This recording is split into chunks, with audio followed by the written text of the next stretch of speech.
Networking has never really been the game of people who already hold power. That might sound like a bold claim, but it's not meant to be provocative. It's simply how power structures have always worked throughout history. If you look closely at any serious system of power, ancient royal courts, political elites, financial dynasties, or modern corporate hierarchies, you'll notice something interesting. Networking is usually practiced by those trying to move upward, not by those already deciding outcomes. Society teaches you the opposite. You're told that success comes from building connections, that progress depends on meeting more people, that if you expand your circle, attend the right events, and shake enough hands, opportunities will eventually appear. You see the images everywhere. Private dinners, exclusive gatherings, influential people sitting together in carefully curated circles. The message is simple. Grow your network and power will eventually follow. But here's the uncomfortable truth. This narrative doesn't actually elevate you. It stabilizes the system. It keeps ambitious people busy without threatening the center of power. Because every real power structure runs on the opposite logic. Those who truly hold power rarely expand their network. Instead, they reduce it. Not because they are antisocial, not because they lack social skill, but because power cannot coexist with unlimited openness. Every new relationship creates obligation. Every casual connection introduces leverage in the wrong direction. Every additional interaction adds another variable that can pull influence away from you.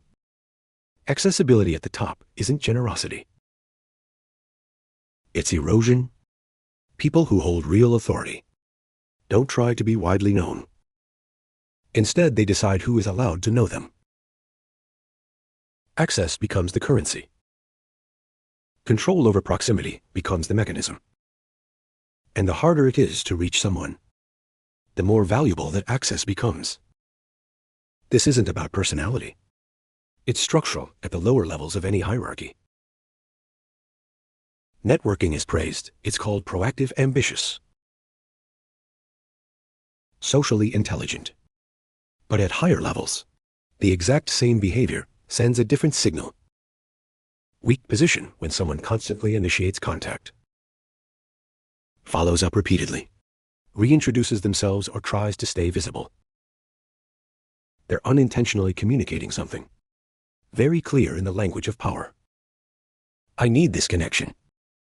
And need is always visible. Need always flows downward. This is the paradox most people never confront. The stronger your urge to network, the clearer your lack of leverage becomes. People at the top don't try to enter rooms. They define who enters. They aren't trying to be included. They are the boundary if you watch closely. The powerful rarely behave the way networking culture suggests. They should. They are not constantly visible. They are not endlessly social. They are not always available. Instead, they are selectively absent. And that absence creates tension. Real power doesn't require constant explanation or validation. It doesn't need to be performed publicly. It operates quietly by shaping what happens when you're not even in the room. When decisions slow down without you. When progress stalls in your absence. When alternatives suddenly feel risky. Power, and none of it, comes from social expansion. Power isn't measured by how many people you know or how many messages you exchange.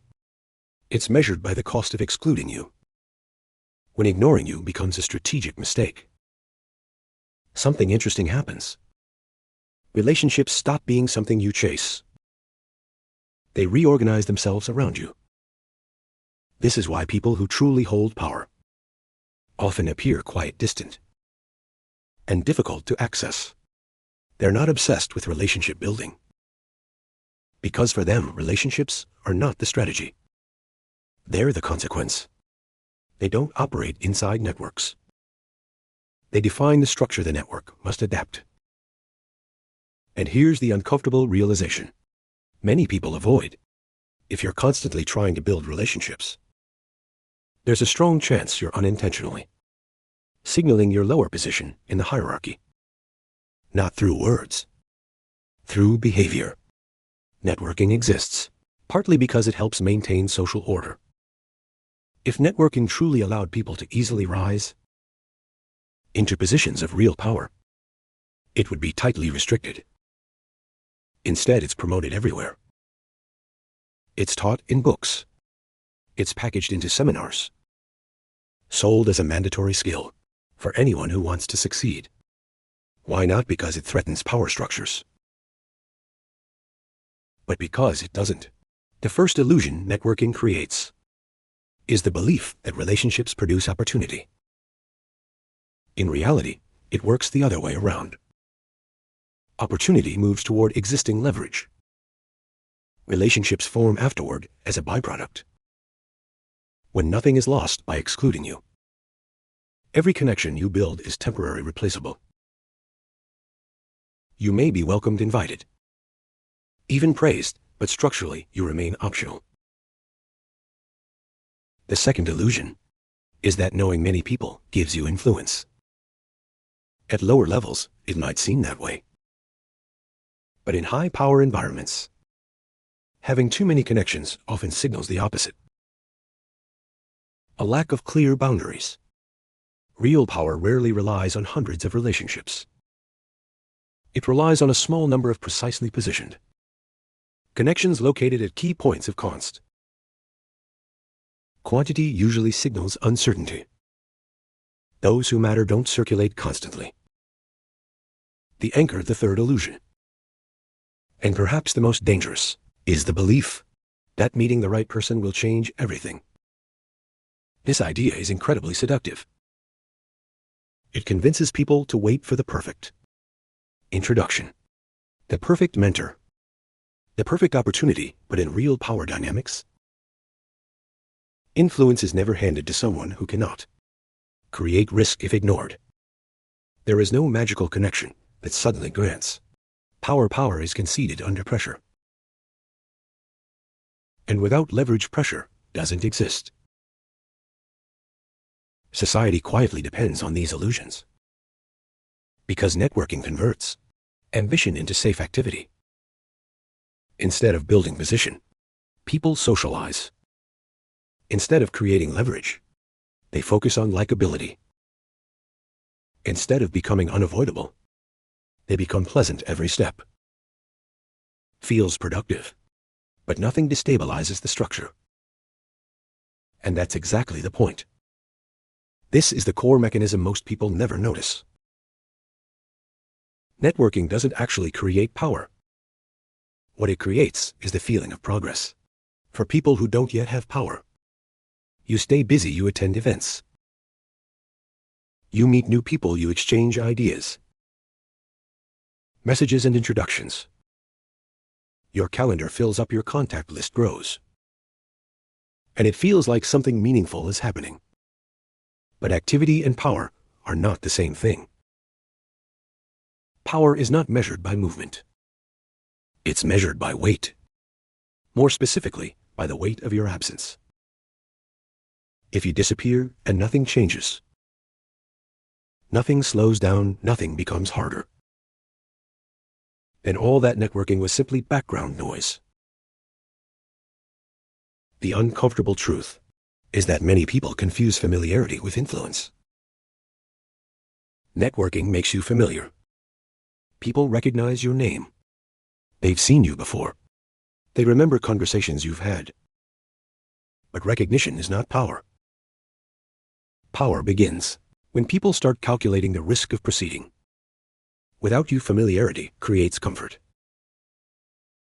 And comfort quietly dissolves authority. Those who hold real power rarely focus on being liked. Instead, they create a controlled level of tension around their presence. Not hostility, not arrogance, but just enough distance. that their involvement always feels consequential. Watch how power reacts to two types of people. The first person is always visible. They initiate conversations constantly, follow up frequently, and work hard to maintain every relationship. The second person appears rarely. But when they do appear, it's always connected to resources decisions or structural change. The first person becomes recognizable. The second person becomes memorable. Being remembered always outweighs being recognized. And in power dynamics, networking also feeds another psychological desire: the need to be seen.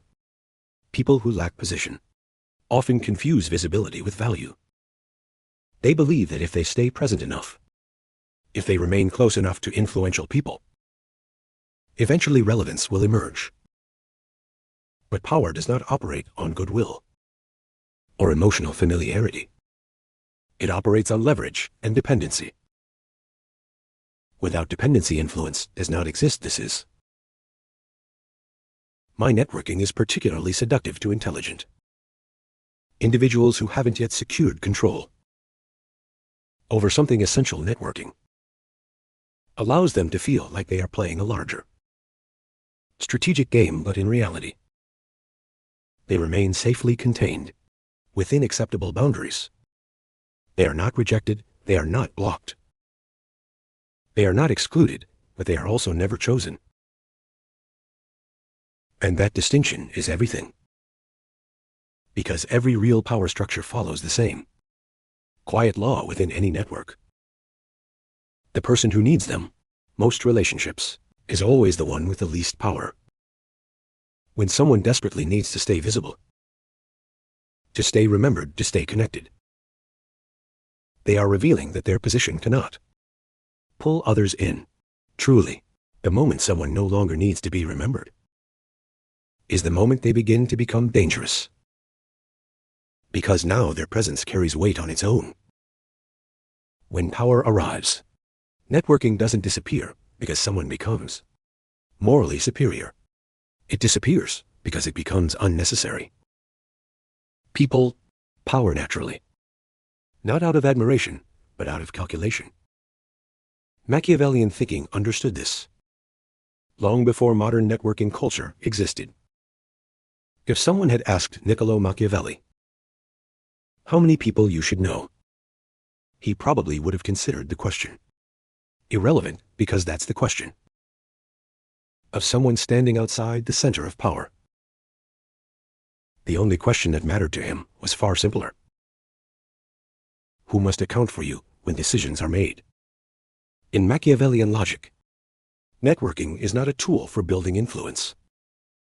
It's a signal that influence has not yet been achieved. Those who hold power do not expand their social circles in search of advantage. They build advantage first, then relation. Ships naturally form around that advantage. For Machiavelli, relationships were always a consequence of leverage. Never its source. He didn't build networks. He built leverage. And leverage is always asymmetric. A relationship only has strategic value when one side loses more by the absence of the other. If your disappearance produces no cost, then every connection you maintain is purely ceremonial. It may feel important, but structurally it carries no power.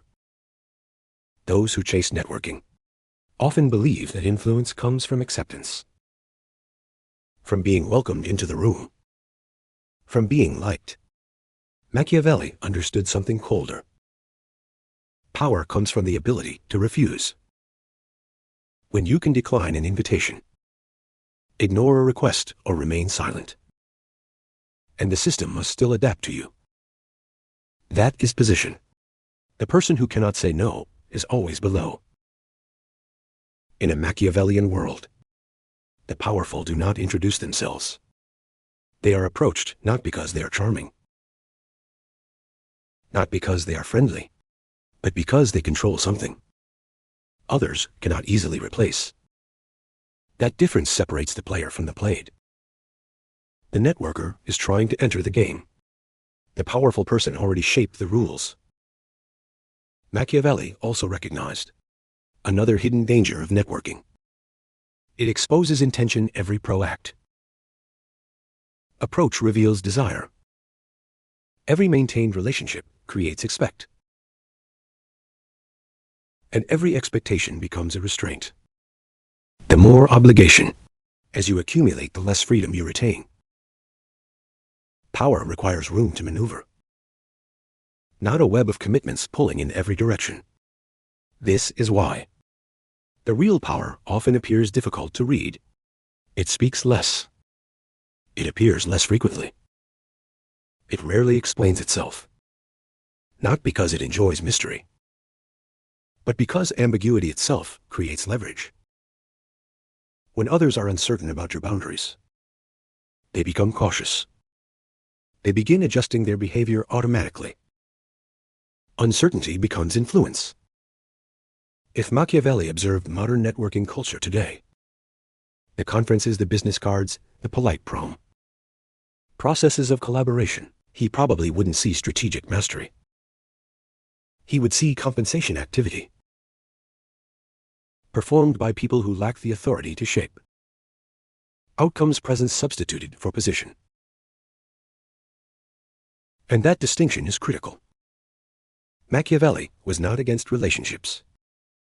He understood their value perfectly well. But he rejected the illusion that relationships create power. For him, power came from only one thing: the ability to force others to adjust their behavior, even when you are not present. Once you understand this, networking starts to lose its appeal. Because you realize something fundamental. Power is not located in who you know. It is located in who cannot afford to ignore you. The inner circle of power is not something you simply enter. It is something that filters people out. This is the reality most believers in networking never want to face. People are not invited into the inner circle because they are loyal, friendly, or socially skilled. Those qualities might help someone function at an operational level, but they rarely determine who gets real influence. At the level where power actually operates, there is only one question that matters. What happens if this person disappears? Those who enter the inner circle are not chosen because they are agreeable. They are chosen because removing them creates risk. Risk to information. Risk to resources. Risk to timing. Risk to decisions. Risk to the structure itself. When someone's absence creates strategic danger, that person becomes difficult to remove. And that is the only reliable way people are retained. At the center of power, this is where most networking illusions collapse. The inner circle does not need people who communicate. Well, it needs bottlenecks. People who control something essential. People who control information flow. People who control key decisions. People who control timing. People whose participation makes alternatives worse. If they are not involved, power is indifferent to personality. Someone can be charming, polite, and socially brilliant, but if they are easily replaceable, they will never enter the inner circle. Meanwhile, someone who is difficult, quiet, or even unpleasant, but structurally irreplaceable, will remain indispensable, even if no one particularly likes them. This is also why the inner circle of power rarely feels warm. Warm environments prioritize emotional comfort. Power prioritizes risk management. Members of powerful groups may distrust each other. They may compete, they may quietly resent each other. But they remain connected for one reason. They need each other, and in our dynamics, need always outweighs liking. Look at how real decisions are made. Not in crowded rooms. Not in large gatherings, not during social events. Real decisions are made in spaces where very few people are invited, and the few who are present share one defining trait. Each one controls a part of the structure. That makes the decision dangerous. Without them, none of them are there because of networking. They are there because excluding them carries a cost. This is why the most common networking question is fundamentally flawed. People often ask, how do I get into the inner circle? But that question assumes access is granted through relationships. The correct question is far more uncomfortable. What do I control that makes excluding me a mistake? Until that question has a real answer, every relationship remains provisional. You may be welcomed. You may be invited to conversations. You may even feel included. But you are not retained. And in power structures, there are really only two states: retained or replaceable. The inner circle does not reward effort. It rewards leverage. No one gives power to some. One who cannot impose a cost if ignored. And this is the darker truth. Networking culture rarely acknowledges openly. Those who hold power do not avoid networking because they are arrogant. They avoid it because networking exposes weakness. Every act of networking leaves a trace. When someone appears too frequent, speaks too eagerly, connects too widely, they unintentionally reveal something about themselves. They reveal their desires. Power does not need you to explain what you want. It simply observes where you go, who you pursue, and how eagerly you try to be included. Networking turns intention into a public signal. And in power dynamics, the one who reveals intention first is usually beneath the one who reads it. Networking also creates something else, that powerful people instinctively avoid obligation. Every new connection carries an expectation. You are expected to respond, expected to attend, expected to maintain the relationship. These expectations become invisible tethers. The more tethers you accumulate, the less freedom you retain, and power requires freedom of movement. It requires the ability to make decisions without negotiating with a web of social commitments. This is one reason powerful individuals often appear distant. Not because they dislike people, but because distance protects maneuverability. There is also another quieter truth. Networking gradually destroys selectivity. When access becomes too open, control over access disappears. Power does not keep doors closed to appear mysterious. It keeps doors closed to preserve the value of access. Anything easily accessible loses value. Scarcity naturally creates hierarchy. Those who hold power understand something else as well. Networking creates an illusion of equality. Friendly conversations, shared jokes, casual interactions, these things make people feel like everyone in the room stands on the same level. But power does not exist inside equality. Power exists inside distance. Clear distance stabilizes hierarchy. Networking blurs that distance. And that is precisely why it becomes risky behavior. At higher levels, networking also consumes the most limited resources. Power has time and attention. Every unnecessary meeting dilutes influence. Every additional conversation spreads focus thinner. Those who hold power are extremely careful with their time.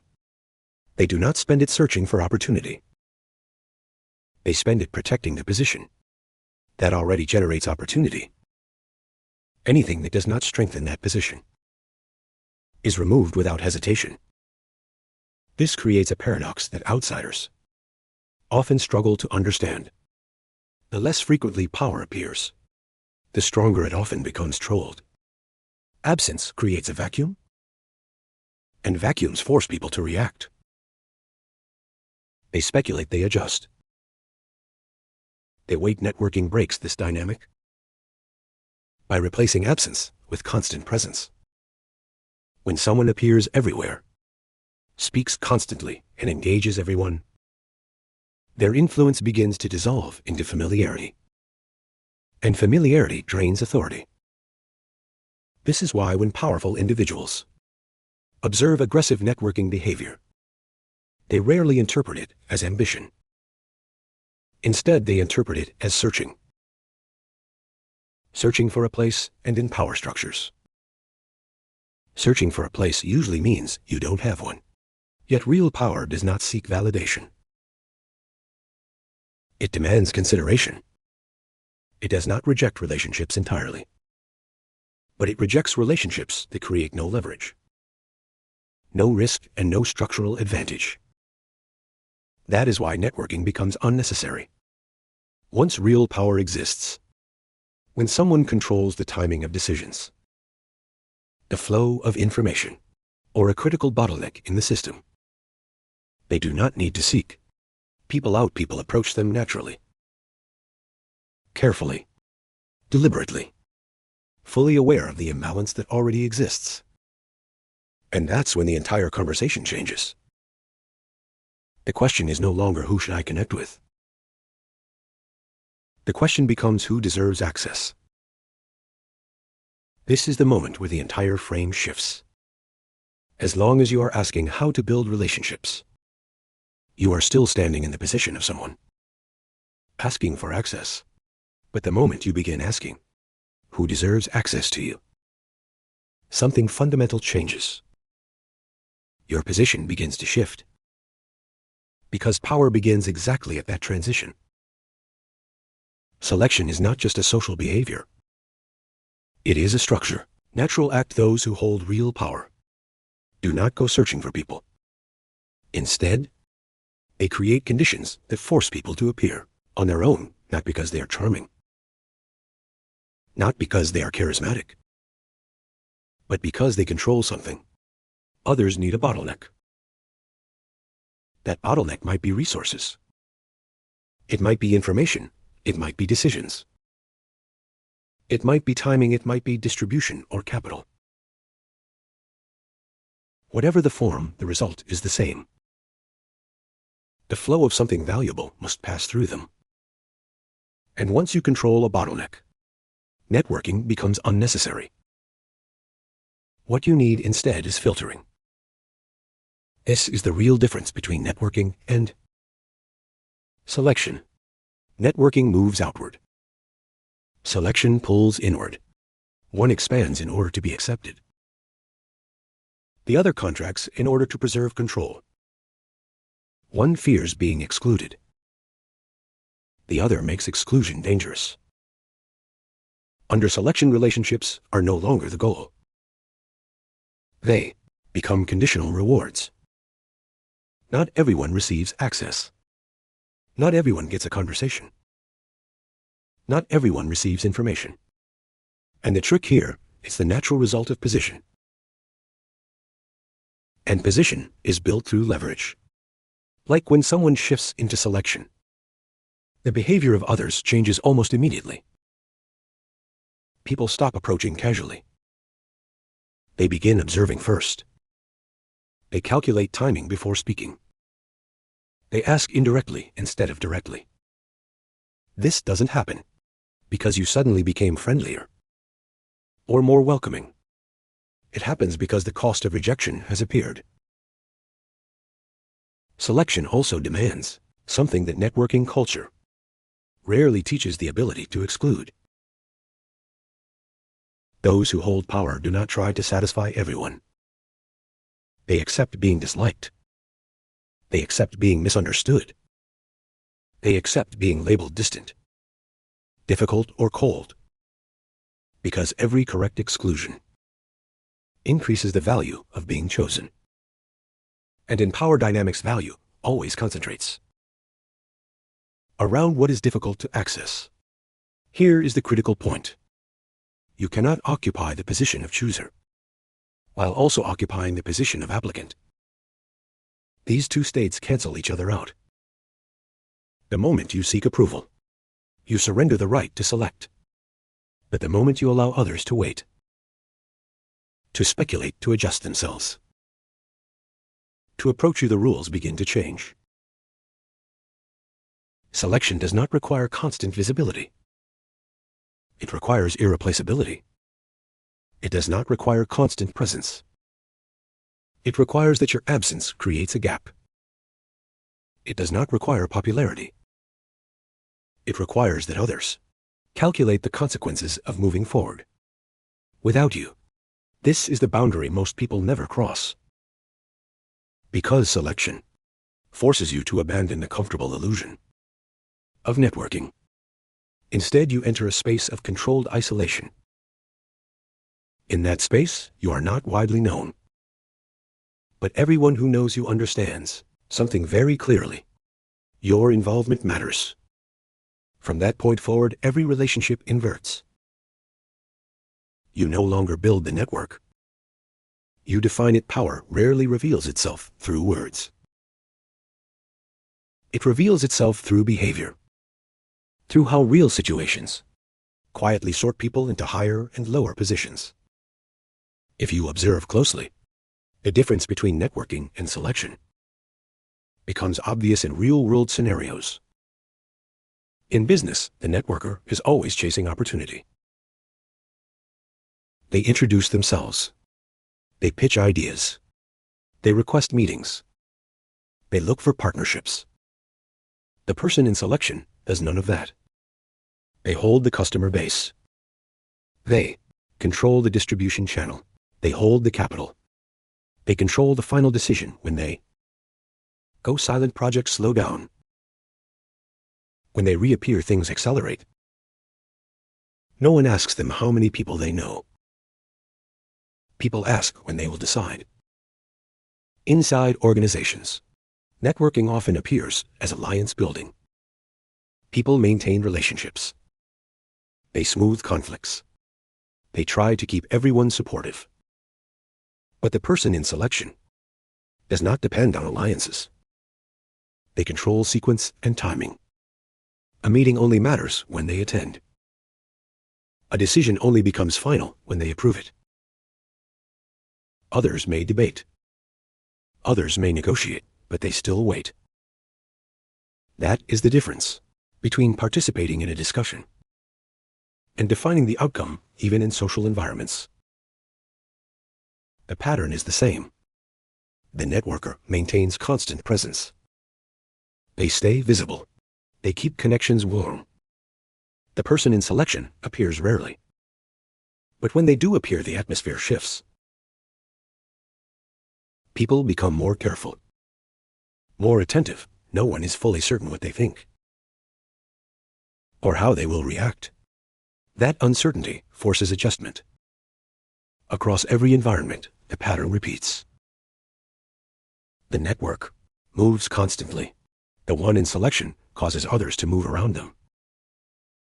One asks, who should I meet? The other asks, who needs me? One remains visible in order to stay included. The other remains silent in order to force consideration. There is no scenario where networking overturns power. At best, networking allows someone on the outside to approach the edge of the table, but the edge is not the center. Selection is the center. And selection only appears when you control something.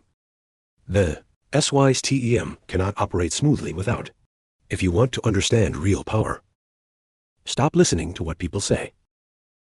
Watch what they do. Who waits for replies? Who adjusts schedules? Who delays decisions when someone is absent? These questions reveal more than any conversation about relationships ever could, because behavior is always more honest than words. In every real-world setting, the outcome is the same. The skilled networker might be invited, but the person in selection is retained. One person can attend endless meetings and change nothing. Another person can simply be absent, and everything slows down. That is the final boundary between social activity and real power once you see the world through this lens. Networking stops looking like the ultimate skill.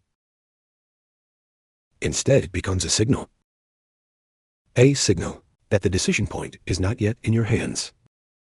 And when the decision point finally is in your hands, something interesting happens. Relationships reorganize themselves automatically. No invitations.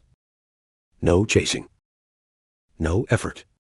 Only adjustment if you've listened this far and are still thinking about networking.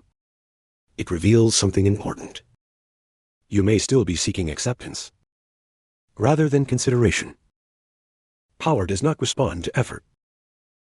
It responds to position. The moment your position can be ignored, without consequence, everything else becomes irrelevant. Skills, connections, goodwill. None of them matter if your presence remains optional. This is the line that must be drawn clearly. If you disappear and nothing changes, then you do not hold power, no matter how many people you know. A real shift happens only when others begin adjusting their behavior, because you exist when they wait for your response, when they delay decisions until you appear, when they calculate the risk of proceeding without you. That shift is not emotional.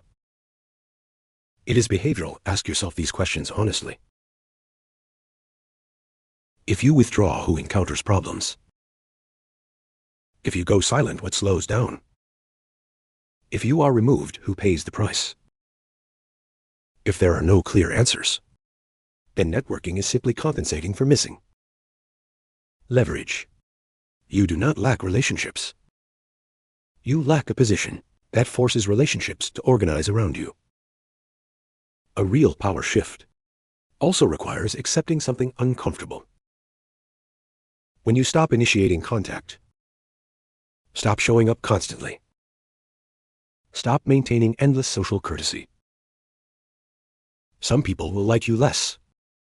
You may appear distant, cold, difficult to read, but that is not a flaw. It is the price of position. Power does not require affection. It requires calculation. The moment you stop asking how to connect and start asking what collapses without you, the frame changes. You stop chasing the network. You start generating gravity. Others may not enjoy that shift, but they will adjust. Do not confuse isolation with invisibility. People with power practice controlled isolation. They appear only at the critical moment, at the point where their presence carries weight. Every appearance produces consequence, and consequence produces caution. Power does not require you to be louder. It requires you to become harder to replace. You do not need to stand out. You need to control something. The system cannot function smoothly without. When that happens, networking fades away naturally. Not because it became morally wrong, but because it is no longer necessary. From that point, only one question remains. Are you trying to be remembered? Or are you building a position where ignoring you becomes a strategic mistake? If you cannot answer that question through the behavior of others, then the real game has not started yet. Because networking belongs to those still outside the center. Power begins the moment you no longer need to play it.